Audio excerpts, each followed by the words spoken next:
Hello everyone. Can you see my slides? Oh, great. I'm so happy that you're all here. And my name is VASILIY KAMINSKIY. I'm from JetBrains. And today I would like to speak about how to categorize a huge amount of product feedback using Openai API and not Burnout.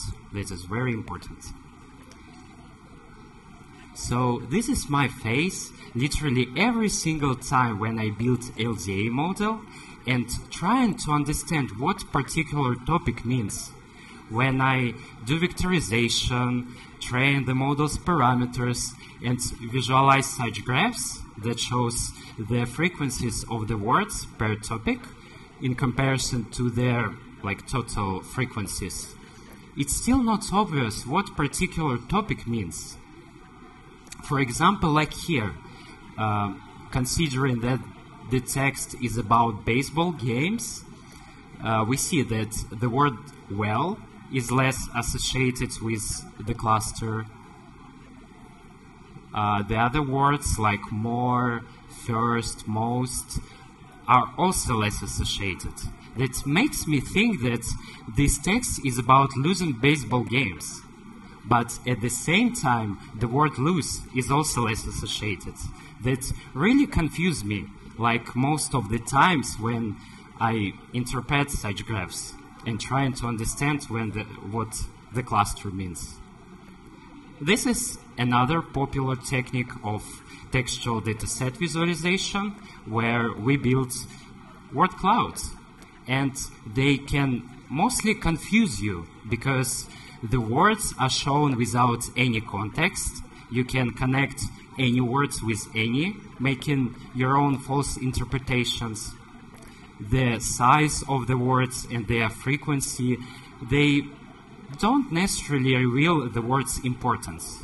And lastly, without proper stop words engineering, we can get a set of obvious words, like we see here: house, update, reports, and so on. So why don't we just ignore all this textual mess and work with more structured data types? I believe that every commercial product and company would like to succeed, and in order to do that, it needs to align with user needs. And product management courses typically teach us to continuously collect the product feedback that's, of course, usually in textual format.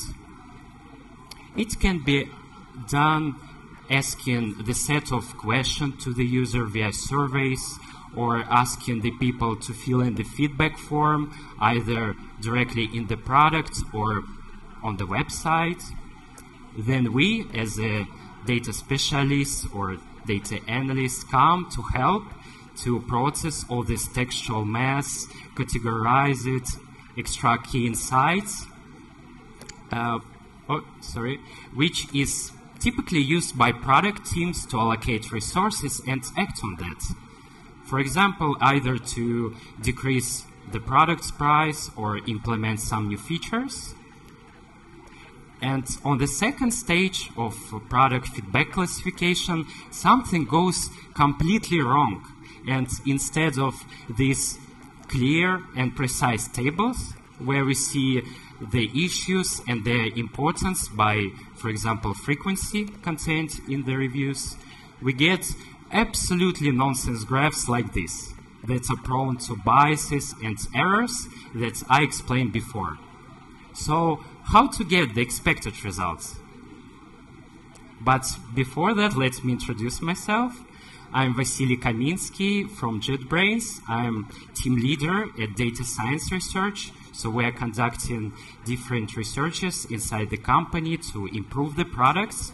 And I worked a lot with textual feedback. And I would like to share my experience with you today.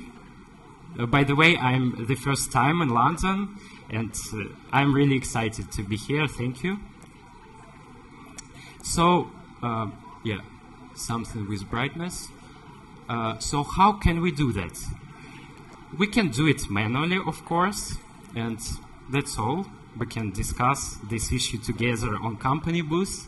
No, I am of course joking, but it works. If you have just 10 or 20 product feedback messages per month, then you can easily process and tag it manually or put all these feedback messages in the dashboard for product team and show it them. But it's not scalable, and let's imagine that we are happy to be a more popular product with much user feedback. Secondly, we can use crowdsourcing methods on such platform like Amazon Mechanical Turk or Teloka, where we can set up simple tasks for people who would like to earn money. Of course, for that you need to formulate the task clearly and precisely. You need to set up some quality control gates. You need to pay for task execution, but sometimes it might be really expensive, especially for the cases when you have several tasks, one for task execution and another to control the quality of your classification tasks. Thirdly, you can apply topic modeling methods such as latent Dirichlet analysis, latent semantic analysis, matrix factorization, and so on and so on. But as I've described before, they are prone to biases of the researcher, and sometimes they're really hard to interpret and get good and quality results. Fourthly, you might think about training your own machine learning models, such as logistic regression or recurrent neural networks, or even transformers. But they require much data and your time. To mark up this data, to split training tests, you need computational power in order to train parameters and so on. But today I would like to focus on pre-trained language models. It's the most advanced technique in my opinion, and these models include such models like GPTs, BERTs, and so on, that in my opinion solve all these issues. I personally like this graph, this chart that shows all the evolution of pre-trained language models from past till current days, from like simple models like word-to-vec, fast text that probably most of you know and or heard of, and we can see at the top such model like GPT-4, and I'm personally looking forward to open source models like Llama from Meta and Flan from Google. But today I would focus on GPT, and as surveys, such global surveys as Stack Overflow survey or developer ecosystem survey show that GPT or ChatGPT, that's a web interface to GPT models, they are most popular right now. So people use it for coding tasks or some routine data analysis tasks. And also, Openai provides API that allows you to easily integrate in your code or in your production. It's quite easy, and I will show how to integrate later on practice. So how do LLMs and GPT models in particular solve all these issues, namely scalability, costs, quality, data and time consumption? So let's start with data and time consumption. As I've told before, training your own model requires you to have like large data sets, much computational power.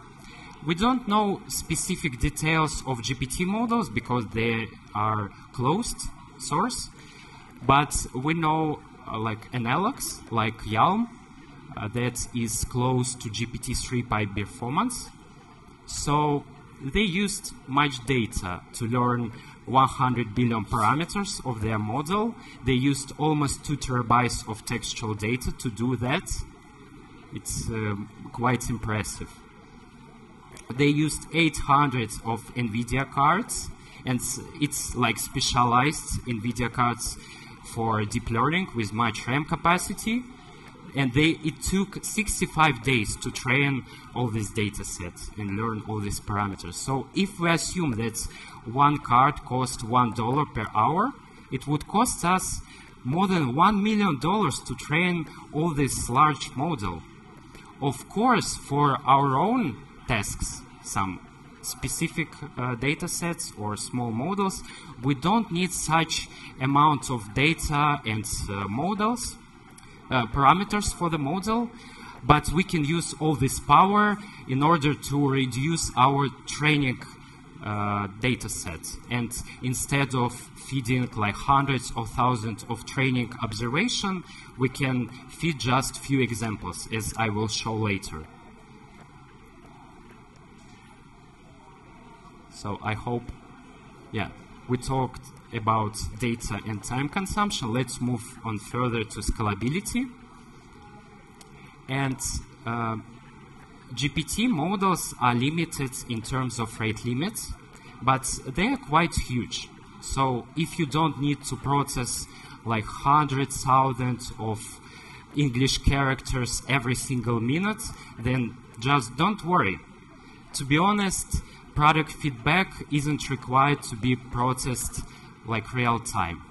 So it's not a problem in most cases. So let's go further. So what's about cost? As I said before, GPT-4 and other GPT models are paid. And here you pay for inputs and output tokens. The price are not high, so you paid cents for thousands of English characters. The wider context you choose, the more you pay. So the context allows your model to keep in its artificial mind more context about your task, more examples, more details of it, and do it with more quality. The later model you use, you also pay more, but for most of the tasks are quite simple, or you can decompose them.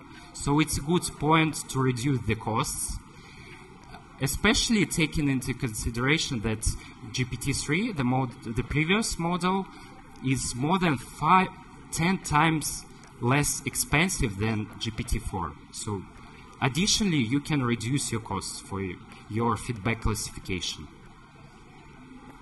And you can ask, what is token? You can think of it as a part of your query or sentence. So before the model processes your data set, it's split into tokens. On average, one token is 4 chars in English. But be careful because it's language specific. For example, for Spanish, one token is on average 2 chars. For example, ¿Cómo estás? Or how are you in English? It takes 5 tokens per 10 chars. So be careful if your dataset contains different languages of feedback. And let's go further to the most important part, how to get our classification better and do it in the most quality way. And I would like to say that prompt is the key for your success. The prompt is the part of your query that describes the model, how to do the task, what the context, and there are some key rules how to do it professionally. I mean, how to do prompt engineering professionally and achieve the best quality.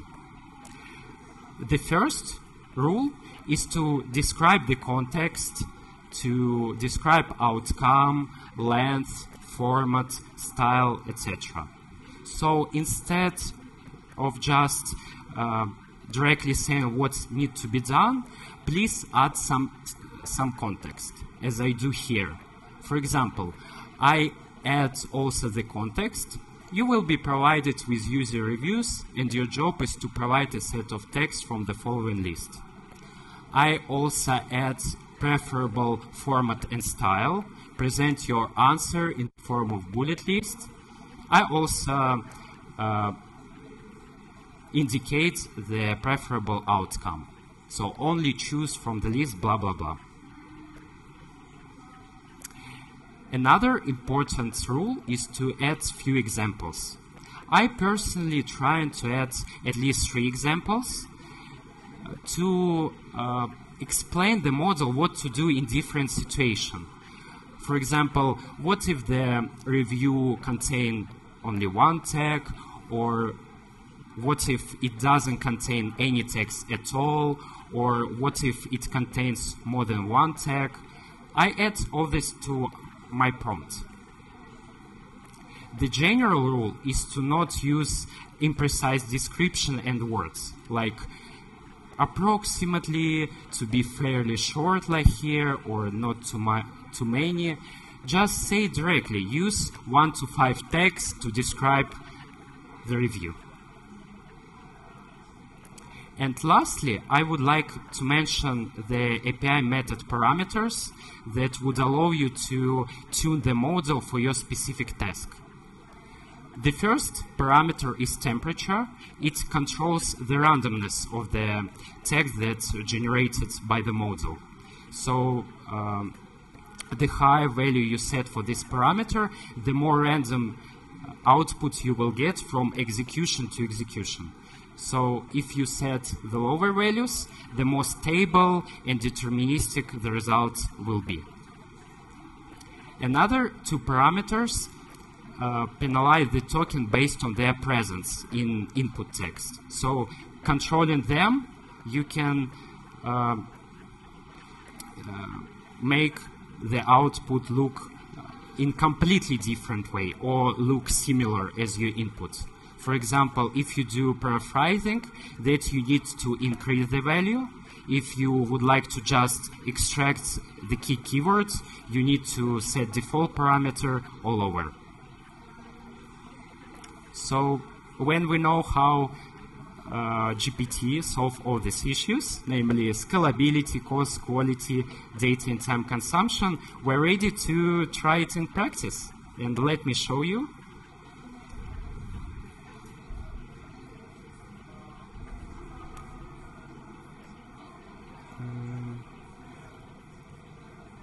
Yeah.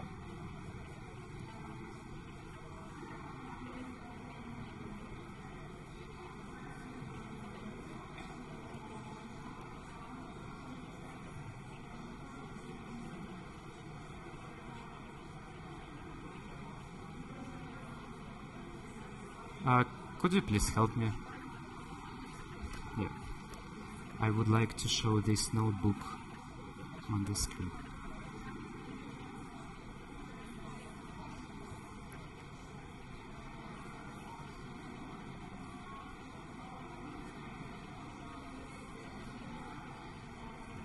Oh, great. Thank you very much. Yeah, but I don't see... Sorry? Oh, okay. I see it here.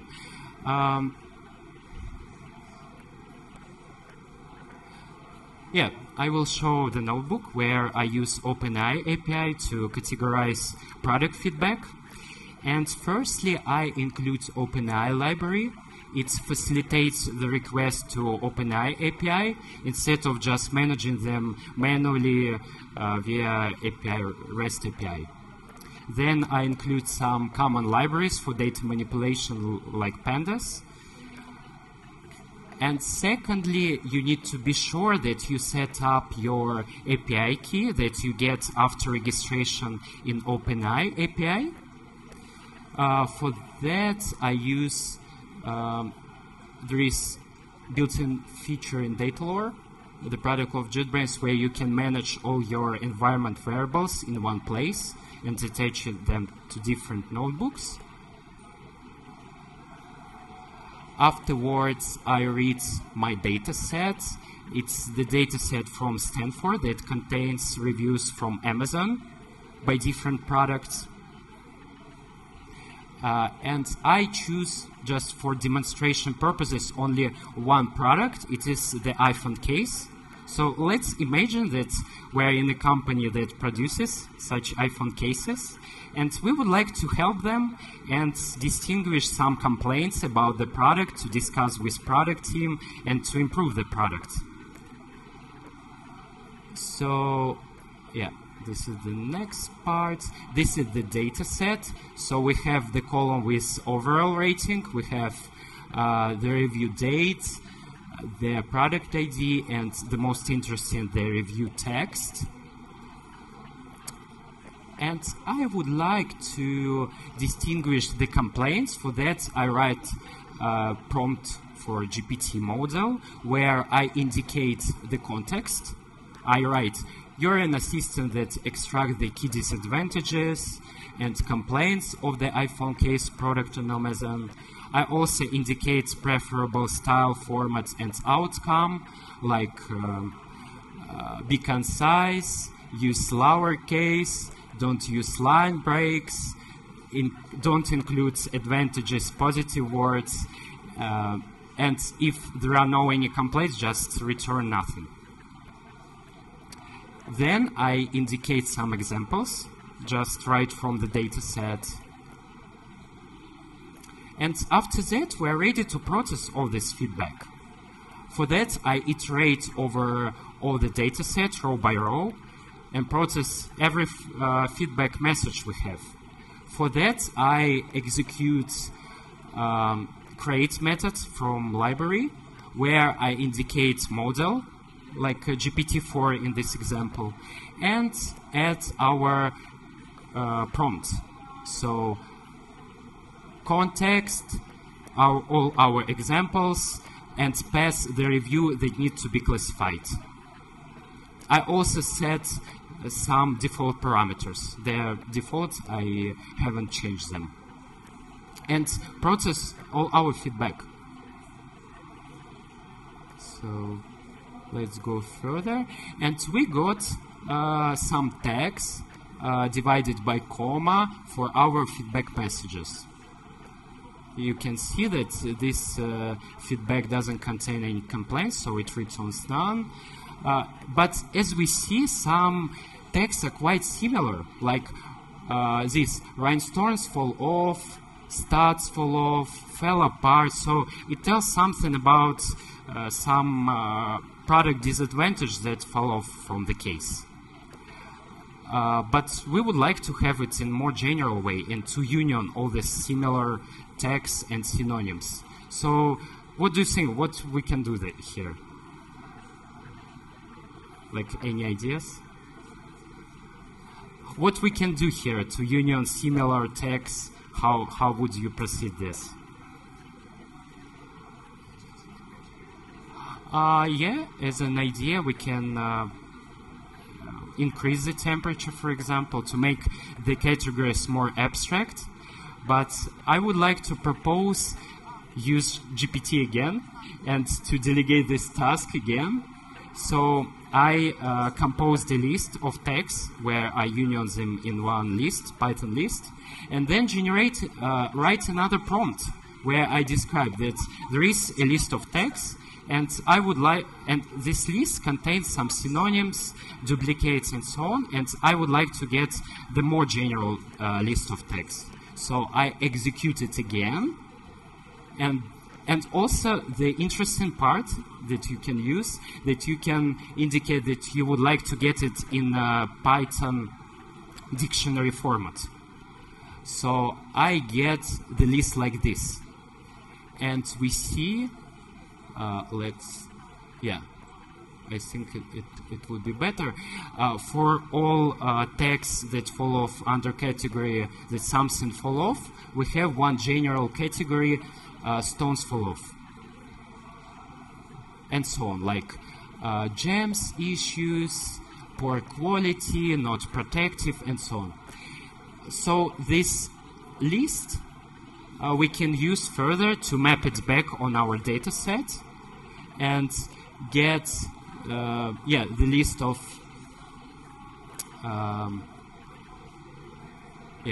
here I map it back, this quite simple code, and for every review I get the list of general tags that we're ready to visualize. We can calculate the frequency of all tags and visualize them, like here. By the way, you can use there is chart cell in data lore, so you can easily visualize it like here without any code. And yeah, as we see, the most popular problem by number of reviews is parts fall off, so we can show it to colleagues and discuss together how to improve the product. There is also a feature you can build your own report, publish it, and send this link to colleagues to show the graph.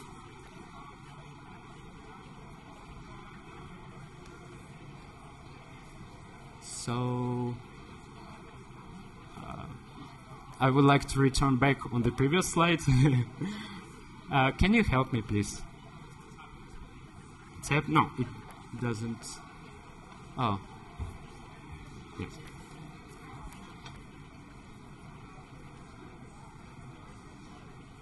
Yeah. Yeah, I would like to show slides.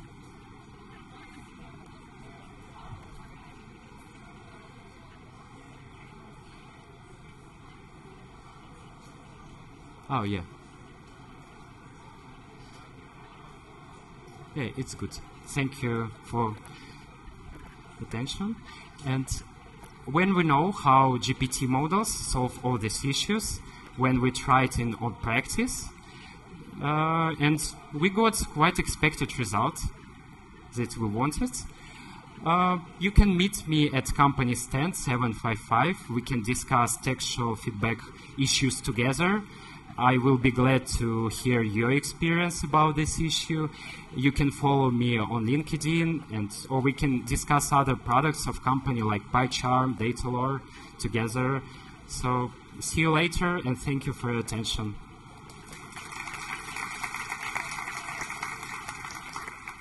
Thank you.